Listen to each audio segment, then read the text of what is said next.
फिलहाल यहाँ पे इनेलो सुप्रीमो अभय सिंह चौटाला यहाँ पहुँचे हैं क्योंकि इंडियन नेशनल लोकदल की प्रशिक्षण शिविर है और उसी बीच अग्रसेन भवन हिसार में पहुँचे हैं चौधरी अभय सिंह चौटाला और उनके साथ काफ़ी संख्या के लोग हैं और हिसार के जाने माने लोग भी फिलहाल यहाँ पे पहुँचे हुए हैं। अभी यहाँ पे प्रशिक्षण शिविर है, उससे पहले यहाँ पे प्रेस वार्ता भी रखी गई है, मीडिया से रूबरू भी होंगे। लेकिन प्रशिक्षण शिविर में आने वाले समय में चुनाव को लेकर पार्टी को मजबूत करने के लिए और कार्यकर्ताओं को कार्यशैली के बारे में और आने वाले समय में चुनाव की रणनीति को लेकर उस तरह के विषय पर हो सकता है चर्चा हो। हम बातचीत भी करेंगे चौधरी अभय सिंह चौटाला से। पहले यहाँ पे प्रेस वार्ता होगी, वार्ता के बाद संबोधित करेंगे कार्यकर्ता, सीनियर कार्यकर्ता। उन लोगों को लगातार इंडियन नेशनल लोकदल का पूरे हरियाणा में, प्रदेश में अपने प्रशिक्षण शिविर चल रहा है और उसी बीच में इस समय अग्रसेन भवन में चौधरी अभय सिंह चौटाला यहाँ पहुँचे हैं और उनके साथ अंजनी कुमार खारियावाला हैं और भूपेंद्र जी हैं और साथ में बहुत सारे गणमान्य लोग यहाँ पर पहुँचे हुए हैं। फिलहाल अभय सिंह चौटाला अलग अलग संगठन से जुड़े हैं, प्रधान उप प्रधान सभी लोग यहाँ पर पहुँचे हुए हैं। चौधरी अभय सिंह चौटाला सामने आप देख रहे हैं तस्वीरों में, क्योंकि पुराना एक तरह से संबंध है लोगों के साथ और लोग उसी बीच में जब पता लगता है कि अभय सिंह चौटाला यहाँ पहुँचे तो उनसे मिलने के लिए लगातार लोग पहुँचते हैं। और आज इंडियन नेशनल लोकदल के कार्यकर्ताओं की एक तरह से मीटिंग भी है और उस मीटिंग में नए दिशा निर्देश भी दिए जाएंगे। फिलहाल चौधरी अभय सिंह चौटाला तमाम लोग अलग अलग पार्टियों के और एक तरह से मेन कार्यकर्ता सामाजिक संगठन के यहाँ पर पहुँचे हुए हैं। इस समय चौधरी अभय सिंह चौटाला का यहाँ पहुँचने पर स्वागत किया अंजनी कुमार खारियावाला, प्यारलाल जी और बहुत सारे समाज से जुड़े लोगों ने एक स्मृति चिन्ह के बुक को देकर यहाँ पे उनका स्वागत, अभिनंदन किया। क्योंकि यहाँ पे जैसे ही पहुँचे लोगों में खुशी थी कि अभय सिंह चौटाला हमारे बीच आए और उनका हमें मान सम्मान करना चाहिए। उस हिसाब से यहाँ पे उनका भव्य स्वागत भी किया गया, शॉल भी उनको भेंट की गई और फिलहाल स्मृति चिन्ह, अलग अलग प्रकार के स्मृति चिन्ह चौधरी अभय सिंह चौटाला को भेंट की जा रही है। जो प्रशिक्षण शिविर लगाया गया था हिसार जोन के अंदर से, किस उद्देश्य के साथ लगाया गया था? हमने अपना नया संगठन बनाया और संगठन में अब की बार प्रदेश को 3 भागों में बन रहा है, 3 जोन बना दिए। एक जोन हिसार का है, एक गुड़गांव का है और एक अम्बाड़ा का। इसमें 7 जिले हैं, 7 जिले अम्बाड़ा में और 8 जिले जो हैं वो गुड़गांव में। और जो नए लोग जिनको नई जिम्मेवारियां सौंपी है उनके आगे क्या जिम्मेवारी है, इसके लिए अपना प्रशिक्षण शिविर लगाया। उनको उनकी जिम्मेवारियां से अवगत कराया जा रहा है। उसके अलावा हमारे 17 सेल हैं, यूथ का है, वुमेन का है, एससी का है, स्पोर्ट्स का है। इस तरह से अलग अलग 17 सेल बने, उनके भी सारों के संयोजक आए हुए। उनकी भी ये जिम्मेवारी है कि वो सब जगह जाए, जा करके केवल हल्के के स्तर तक नहीं, उसको जोन के स्तर तक लेकर के जाए। हम 3-3 गांव के 10 बूथ के एक जोन बनाएंगे। उसके बारे में आज इनको सबको जानकारी दी जाएगी, कैसे संगठन को आगे लेकर के जाना है, संगठन में किसकी क्या क्या जिम्मेवारी है, उस सब के लिए ये शिविर लगा हुआ है। चौधरी ओम प्रकाश चौटाला जी ने इंडियन नेशनल लोकदल पार्टी में जब वो प्रेसिडेंट बने पहली दफ़ा, तब उन्होंने संगठन खड़ा किया था। और हमारी पार्टी का जो संगठन था, पूरे देश में इस बात को लेकर के चर्चा थी कि अगर देश में किसी राजनीतिक दल का बूथ के स्तर तक का संगठन है तो उस पार्टी का नाम इंडियन नेशनल लोकदल पार्टी था। पिछले कुछ दिनों से हालात इस किस्म के रहे कि पार्टी में बिखराव हुआ। अब हम नए सिरे से फिर से पार्टी को बूथ के स्तर से ले जाकर के खड़ा करें और हमें उम्मीद है कि हमारे पदाधिकारी हैं जिनको जिम्मेवारियां दी गई है, वो इस जिम्मेवारी को बहुत अच्छे ढंग से निभाने का काम करें। आज प्रदेश के अंदर विपक्ष नाम की चीज़ नहीं है। अगर प्रदेश में विपक्ष मजबूत हो तो फिर सरकार कोई भी फैसला लेगी उससे पहले उसको सोचना पड़ेगा। विपक्ष नहीं है, कमज़ोर है, इसलिए बिजली के बिल बढ़ा दिए। विपक्ष कमजोर था तो हमारे हिस्से का पानी पंजाब ने रोक दिया। आज विपक्ष कमजोर है, उसकी वजह से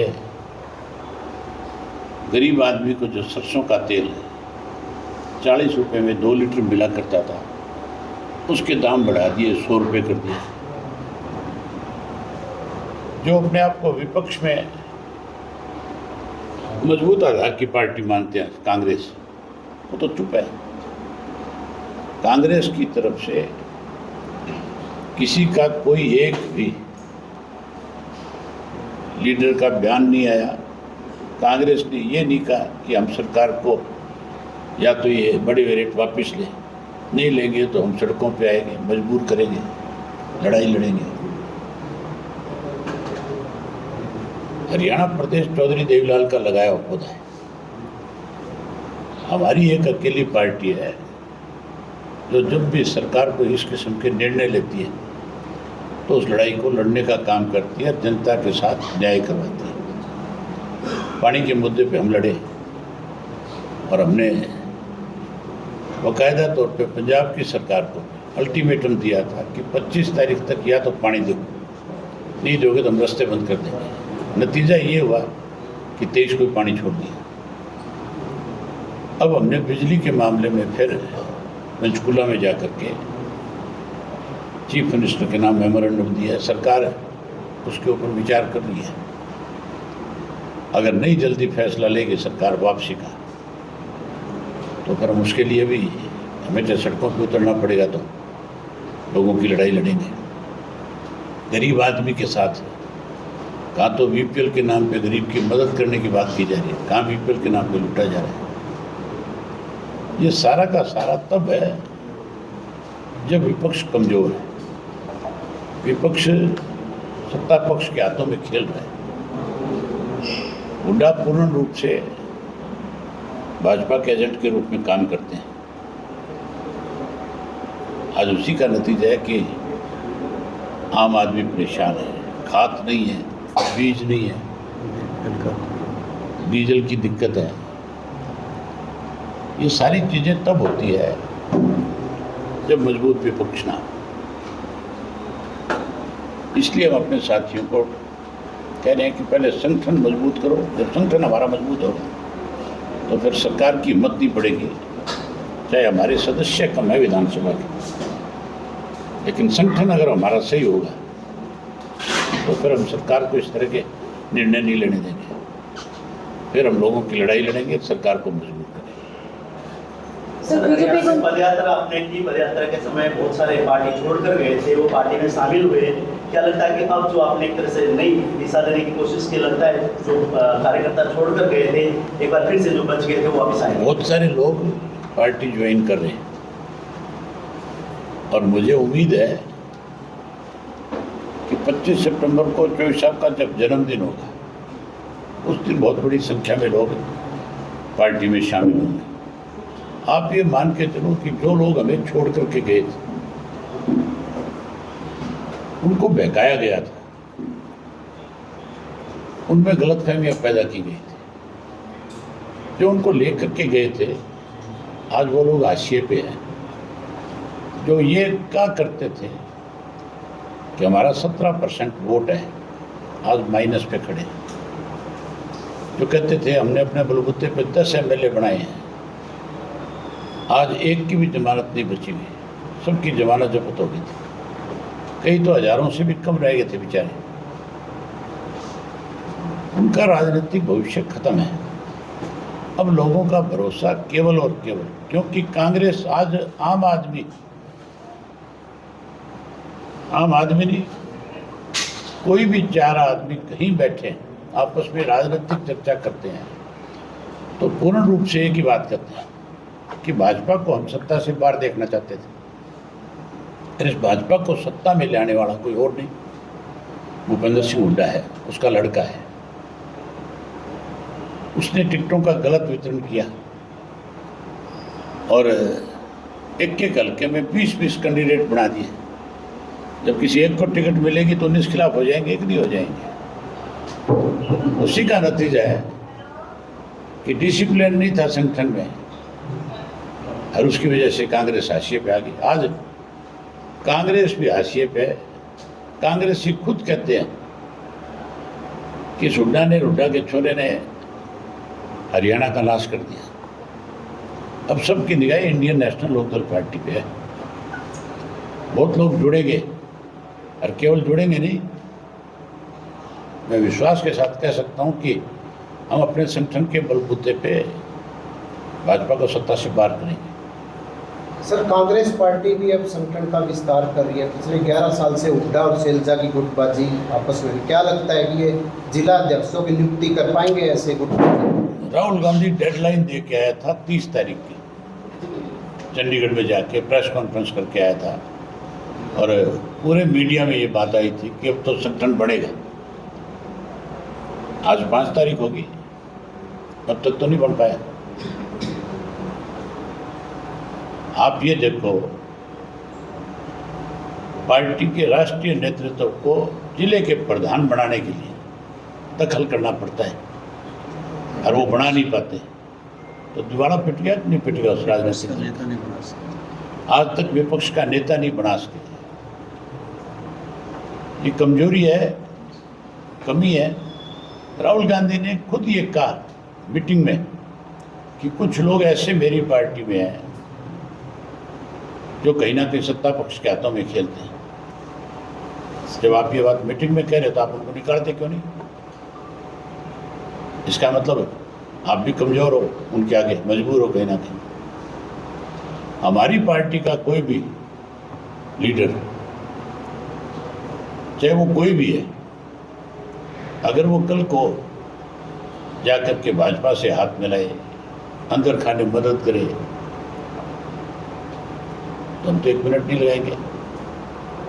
अनुशासन इनका कोई भी किसी भी पार्टी में करे और अगर उसको रखा जाए तो फिर उसका नतीजा ये होता है कि वो पार्टी खत्म हो जाती है। इसीलिए कांग्रेस खत्म हो जाएगी। सरबाला साहब, जिस तरीके से बिहार से अधिकारी को डेपुटेशन पर हरियाणा लाया जा रहा है, कैसे देखते हैं? आप ये मान के चलो कि सरकार नहीं है, अफसरशाही हावी है। डेपुटेशन पे कभी तहसीलदार आए हैं क्या? आईएएस तो हमने सुना आए हैं, आईपीएस आए हैं,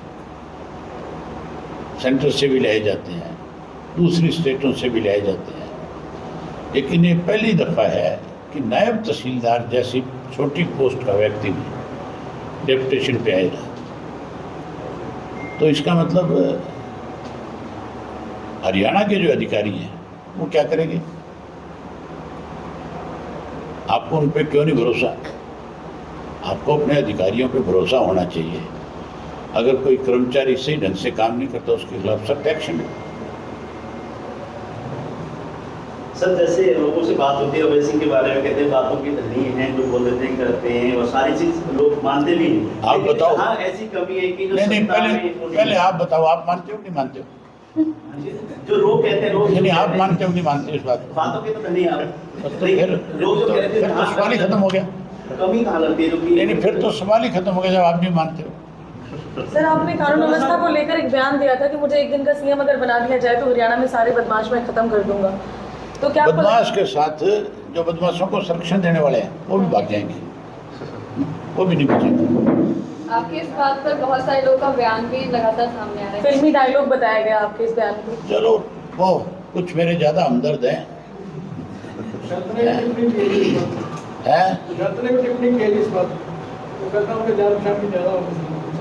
दिग्विजय चौटाला ने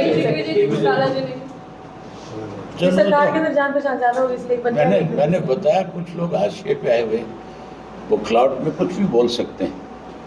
सर, तलवंडी का धरना था, आपने विधानसभा में आवाज भी उठाई, अभी भी वो 2 किलोमीटर के रास्ता है, अभी तक वो बन नहीं पाया है। कहाँ पे? तलवंडी राणा एयरपोर्ट के बीच में जो रास्ता बना है तलवंडी राणा की तरफ, वो आप ये पूछ के देखो तलवंडी के लोगों से। मेरी वजह से ही उनको सारी सुविधाएं मिली। मैंने ही सरकार की गर्दन पे पैर रखा था, मैंने सच्चाई उजागर करी थी, उसी का नतीजा है कि आज उनको रास्ता मिला है। 2 किलोमीटर का रास्ता रह रहा है सर अभी। 2 किलोमीटर, हालांकि मुख्यमंत्री कोई नहीं, आपने याद करा दी। अब की बार मैं हमारे दोनों MLAs को कहूँगा, उस इशू को जरूर उठाएंगे। अभी जी संगठन मजबूत करने की आप बात कर रहे हैं, बीजेपी के सामने कांग्रेस भी संगठन मजबूत नहीं कर पा रही है, जनता का विश्वास अरे तुम किस बीजेपी की बात करते हो? हमने बीजेपी को इन हालात में देखा है जब केवल मात्र 2 मेंबर पार्लियामेंट होते थे। आप तो तब मेरे ख्याल कहीं इस लेखनी में नज़र भी नहीं आते होंगे। हमने ये कोई ज़रूरी नहीं है कि किस राजनीतिक का कब भविष्य बन जाए। बीजेपी हमारे दरवाजे पे 24 घंटे खड़ी रहती थी। हम 2-2, 3-3 को टिकट दिया करते थे अपनी पार्टी के साथ मिलाकर। हमने 6-6 लोगों को भी उनको ऊपर टेस्ट किया हुआ है। कौन सी बीजेपी की बात करते हो? लुटेरों का गिरोह है, देश को लूट के खा रहा है। बीजेपी को लेकर कहा जा रहा है कि रीजनल पार्टी को खत्म करने में लगे। हाँ, लगे हुए हैं वो इस काम में, लेकिन कोई भी कितना भी प्रयास करे, इस देश से रीजनल पार्टियां खत्म नहीं हो सकती। आज भी रीजनल पार्टियों के सबसे ज़्यादा स्टेट्स में गवर्नमेंट है। आज भी आप ये मान के चलो, चाहे विपक्ष है चाहे सत्ता पक्ष है, वो रीजनल पार्टियों की वजह से ही, सत्ता पक्ष है तो भी रीजनल पार्टियों की वजह से सत्ता में है, और विपक्ष का नेता आज अगर कोई है तो वो भी विपक्ष की रीजनल पार्टियों के नेताओं की वजह से आज। सर जेजेपी भी अपने आप को मजबूत बनाने के लिए लगी हुई है, युवा जोड़ो आंदोलन। आप भी एक संगठन बनाओ, ठीक है? अच्छा चौटाला साहब, HJU का मामला लंबा चला, आप भी आए, आपके सभी विधायक भी। HJU का जो मामला चला तो सरकार ने बात मानी, लेकिन VC को नहीं हटाया। स्टूडेंट्स का भी। मैंने पहले दिन ये बात कही थी। आप जैसे प्रेस के साथियों ने चंडीगढ़ मेरे से बात करी थी। मैंने कहा ये मनोहर लाल खट्टर का सबसे निजी आदमी है, चीफ मिनिस्टर हट सकता है, VC नहीं हटेगा। और वही बात हुई। केवल आश्वासन दिया गया कि हम इसके खिलाफ इंक्वायरी बैठाएंगे, कोई इंक्वायरी नहीं होगी। ये स्टूडेंट के साथ बहुत बड़ा धोखा किया गया। सर कल ब्रिजभूषण शरण सिंह को बुलाया है एक कार्यक्रम में। कोई और नई बात करो यार, छोड़ो इन कहाँ किन लोगों की बात कर रहे हो? पंचायती विरोध कर रहे थे उनके कार्यक्रम में।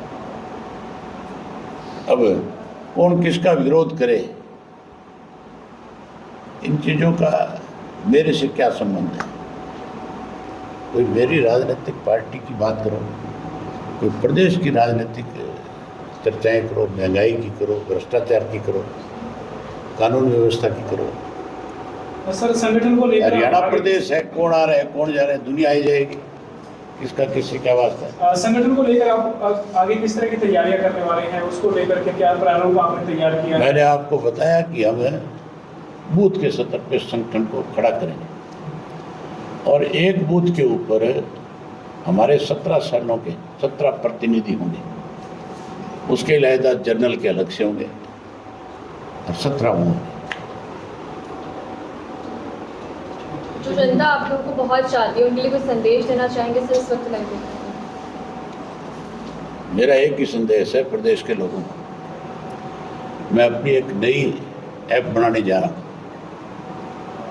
और प्रदेश की जनता से आग्रह करूँगा कि उनको कहीं भी किसी भी काम में दिक्कत आए, चाहे वो इरिगेशन का है, चाहे वो कोई इलेक्ट्रिसिटी का है, पब्लिक हेल्थ का है, रेवेन्यू का है, कोई भी अधिकारी से किसी भी तरह की परेशानी है, छोटे से लेकर के ऊपर तक, वो मुझे उस ऐप में अपना लिख करके भेजे। मैं उसकी लड़ाई चीफ सेक्रेटरी तक लड़ूंगा। उस ऐप का कोई नाम अभी आपने सोचा है? वो आ जाएगा, जल्दी आएगा। कब तक आने की अनुमान है सर ये ऐप, कब तक लॉन्च होगा? बस जल्दी है, मैंने अपनी टीम की ड्यूटी लगा रखी। जो उसको पूरा कर देंगे, बाकायदा तौर पे लॉन्च करेंगे, आपको पता लगेगा। Thank you sir. Thank you. चाय पानी पिलाया कि नहीं आप लोगों को इन्होंने?